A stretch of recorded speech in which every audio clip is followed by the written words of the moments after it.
Hello बच्चों, चलिए देखते हैं ये प्रश्न।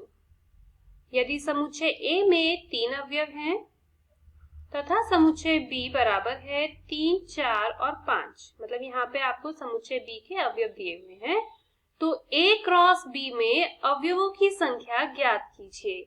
यहाँ पे आपको बतानी है अवयवों की संख्या ए क्रॉस बी समुच्चय में। तो इसके लिए हमें इसकी मुख्य अवधारणा का पता होना जरूरी है कि किस अवधारणा का प्रयोग करके हम इसको कर पाएंगे। यदि हमें दो समुच्चय दिए गए हों, माना पहला समुच्चय ए है जिसमें अवयव है P और दूसरा समुच्चय B है जिसमें अवयव है Q। ठीक है, तो अगर हम इन दोनों समुच्चयों की गुणा करते हैं, A और B की गुणा करते हैं, तो इनके गुणा करने पर जो इसमें अवयव आएंगे वो इसके अवयव और इसके अवयव की संख्याओं के गुणनफल के बराबर आएंगे। मतलब इसमें जो P अवयव थे और इसमें जो Q अवयव थे, उन दोनों को गुणा करने पर हमें पता चलेगा कि A क्रॉस B में कितने अवयव होंगे।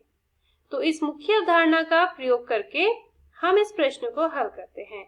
यहाँ पे समुच्चय A में दिए हैं 3 अवयव, तो समुच्चय A के अवयवों की संख्या है 3 और समुच्चय B दिया है जिसमें अवयव है 3, 4, 5, मतलब यहाँ पे भी कुल 3 अवयव है। तो यहाँ पे समुच्चय B के अवयवों की संख्या है 3। तो अब हमें जानना है कि A क्रॉस B में कितने अवयव होंगे। तो जितने अवयव समुच्चय A में है और जितने अवयव समुच्चय B में है, इन दोनों की हमें गुणा करनी होगी। इन दोनों को गुणा करने पर हमें मिल रहा है 9। तो इसका मतलब समुच्चय A क्रॉस B में अवयवों की संख्या होगी 9 के बराबर। तो इस मुख्य अवधारणा का प्रयोग करके हमें ये पता चला है कि दोनों की गुणा करने पर हमें उसमें कितने अवयव मिलेंगे। उम्मीद है आपको ये प्रश्न समझ आया होगा। धन्यवाद।